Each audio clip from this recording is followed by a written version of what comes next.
Why have I chosen independence, confidence, and good decision making as the most important traits to develop in your child? What makes those three traits the most critical? And it's simple.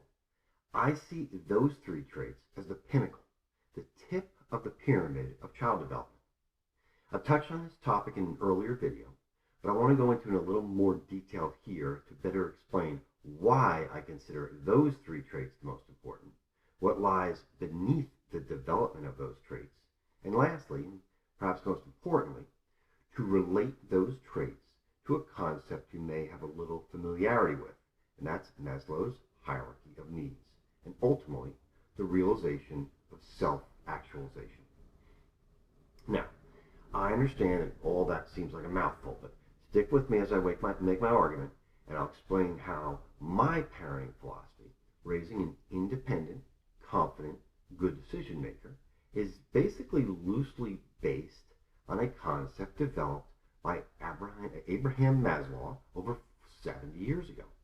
His theory is still both highly respected and well accepted in psychology. Now, I've always been a very practical person.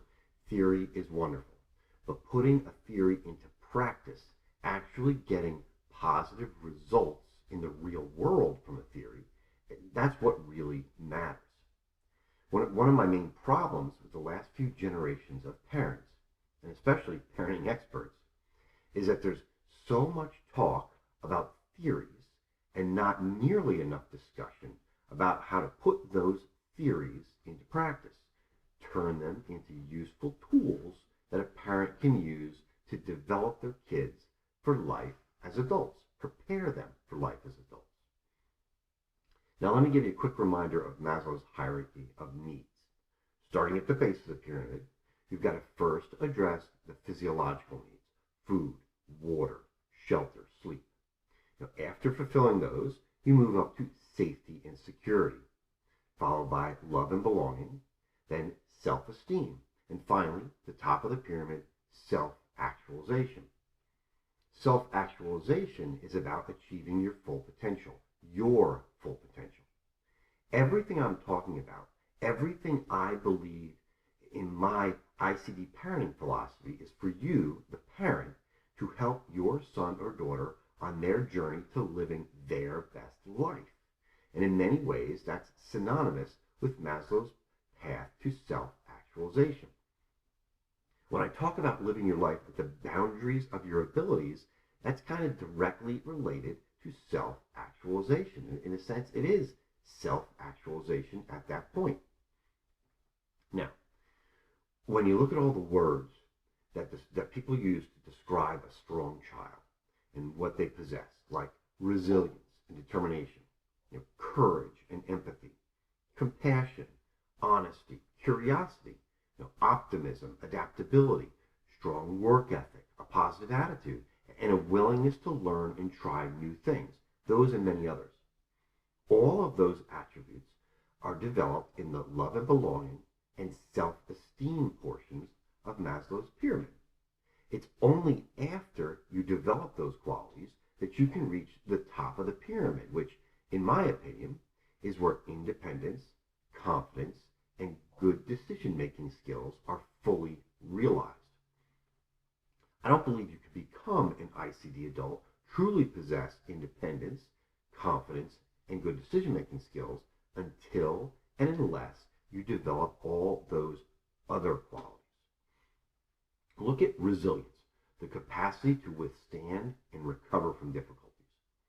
Without good decision-making skills, your resilience will fade over time because you'll never be able to achieve your objectives if you keep making bad decisions regarding those goals. Kids don't start out making good decisions. They learn good decision-making skills through resilience, through determination, trying to figure out how to achieve a goal. What about being courageous and determined? Those things develop your independence. Learning to rely on yourself as the basis for your success, putting yourself out there. As you develop courage and determination, you end up developing your independence. You learn to accept responsibility for your actions, both good and bad. work ethic, positive attitude, a willingness to learn and try new things, those are the building blocks on your path to developing real confidence. Confidence doesn't come first. It comes only after developing those other attributes. Now, I believe my ICD parenting approach provides a tangible path for parents to follow when raising their kids, pushing them to live at the boundaries of their abilities, purposefully creating adversities in their kids' lives that they'll have to deal with, deliberately making your child's life difficult in as many ways as possible, as often as possible, to prepare them for adulthood, which will be difficult. It'll be much less difficult if they're properly prepared. Now let me talk about what I consider to be the big trap, the big lie parents tell their kids, and more importantly, the big lie kids believe that ends up sinking them in adulthood. If you ask 1,000 kids, if you ask them if they're smart and strong, resilient, confident, independent, courageous, curious, whatever, you know what they're going to tell you? They're going to say, absolutely, I'm all of those things. You see, these young people actually believe that they're at or near self-actualization. They actually believe it. The facts about millennials, Gen Zs, and now Gen Alpha paint a very different picture. They are not those things. Far too many of them are unfortunately damaged, broken people. Now, why? Why do they have such a disconnect between their belief regarding their strengths and their actual real-life strengths? Here's where the disconnect comes from, in my opinion. I'll start with outside influences and work my way through the inside influences. Outside influence. There are a whole bunch of books about believing in yourself, the power of believing, the magic of believing, harnessing the power of believing, so on and so on. So many books. So many books written about using the power of believing to achieve your goals, to better yourself. Now, in general, I like the concept that every one of those books pushes, using your mind and a belief in yourself to reach your goals, to achieve great things. But there are two big things I don't like about these books. The first, too many of them tend to overemphasize the mental aspect of realizing your dreams and don't put enough emphasis on the actual actions that have to take place to realize those goals and dreams. Thinking positively and believing in yourself is great, but it takes actual effort to achieve something. At some point, you're going to have to put some sweat equity into the process if you want to accomplish something. Having the right mindset is critical to success. I wholeheartedly believe the concept of, you must believe it to achieve it. The mental aspect is huge, but that's only the first step. The second step, the most important step, is taking it from your head and acting on those beliefs in the things you do to actually realize it in real life. Real actions, not just thoughts. The second problem I have with so many of these books is the fallacy that if you believe something, if you tell yourself something enough times, it becomes true, real. It doesn't matter how many times I tell myself that I'm a good or great at something. If in the real world, I'm actually just mediocre at that thing. Now, here's an example. First example. It doesn't matter how many times I picture myself running up a mountain, or how much belief I have in myself, in my ability to run up the mountain, if I never take the time to actually train and run up a mountain. My belief has nothing to do with reality. I have to put real effort into achieving a goal. Thinking about it is only the first step. It's the easiest step, an important step, but the easiest. The real effort comes in when I take that idea or belief and put it into play. Think about dieting. It's easy to talk about eating healthy and exercising, but it's tough to live up to those things. Real world actions. Example 2. This is an inside influence example. If you love to sing and your parents always tell you how great you are, and your friends always tell you how great you are, But when you go to on stage in a karaoke night somewhere and no one in the audience seems to want to make eye contact with you when you're singing, because in actuality, you're not very good. Again, the power of the mind can only go so far. Convincing yourself that you're wonderful and happy and successful or a great singer or whatever, it doesn't mean much if in the real world you're none of those things. Those things aren't true. I think it's easy to see how this stuff relates to parenting. Far too many parents tell their kids how wonderful and special and smart they are, when in reality, they're really not any of those things.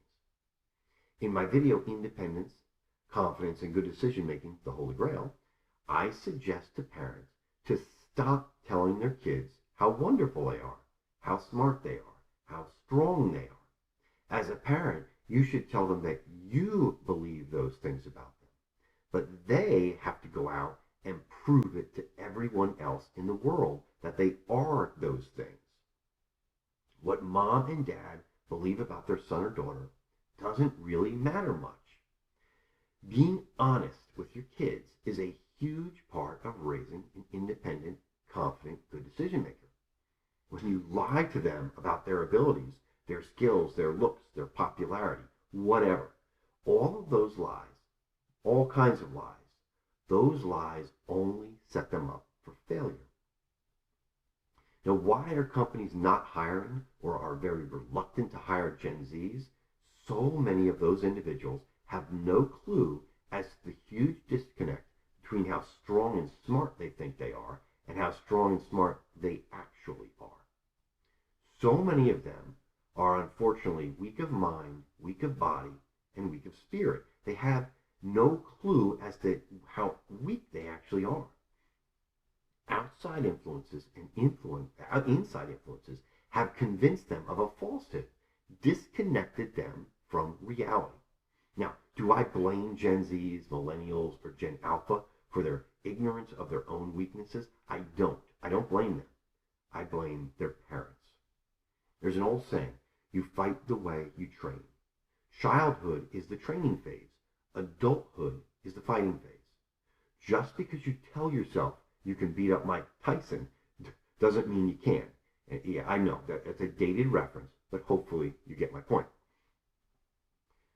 So many of the people in the last few generations are suffering because they've never faced real adversity growing up. They never suffered real consequences growing up. Simply put, they didn't suffer, and they didn't suffer enough. And more importantly, while this lack of real suffering occurred, and a lack of any real development took place, they were repeatedly told how strong and smart and wonderful they were. Let me swing back to Maslow and self-actualization. To actualize something is to make it a reality, not a belief, a reality, to make it real. If you want to raise an independent, confident, good decision maker, you can't allow your kids to have beliefs that have no basis in reality. It's a lot easier for a parent to be honest with the child as they're raising them over the years about the fact that they might not be the smartest or the strongest or the most wonderful. Because if mom and dad don't tell them that when they're kids, I have no doubt that when they're an adult, they will eventually be told by someone, an acquaintance, a neighbor, a friend, a boss. And when they do finally hear it from someone that matters in their adult life, it's going to hit hard. It's going to be painful. This is the real cause of the mental health catastrophe our latest generations are facing. A huge disconnect between who they think they are, what they think they're capable of, and reality, who they really are. Don't raise your kids with a disconnect